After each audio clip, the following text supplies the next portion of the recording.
ஒன்று மாத்திரம் சொல்கிறேன், விஜய் பற்றி கேட்காது. நான் ஓப்பனாக சொல்லுவேன்.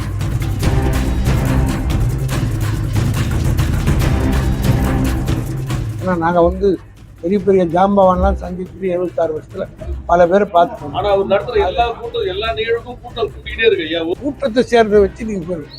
திடீர்னு திடீர் பிள்ளையார் கூப்பிட்றாருன்னு வச்சுட்டு 1 மணி நேரத்தில் கூட்டம் கூடும். அதனால கூட்டத்தை வச்சு யாரும் முடிவு எடுக்க முடியாது. மாய கூட்டம்னு எடுத்துக்கலாம். நீங்களே தான் முடிவு. கூட்டம் அதிகமாக தானே. நாராயணசாமி நாயுடுன்னு ஒரு 80ல் இருந்தார். தேவர் அவர்களுக்குலாம் தெரியுமா?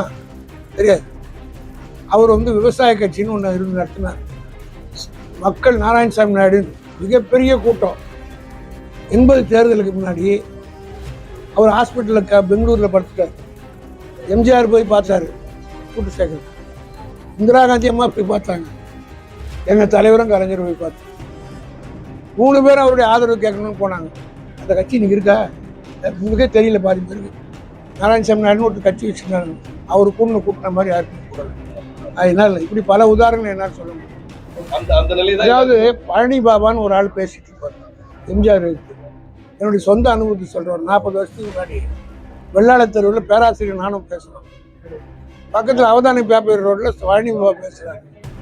பேராசிரியர் கூட்டத்தில் 100 பேர் தான் உட்காந்துக்கிறாங்க.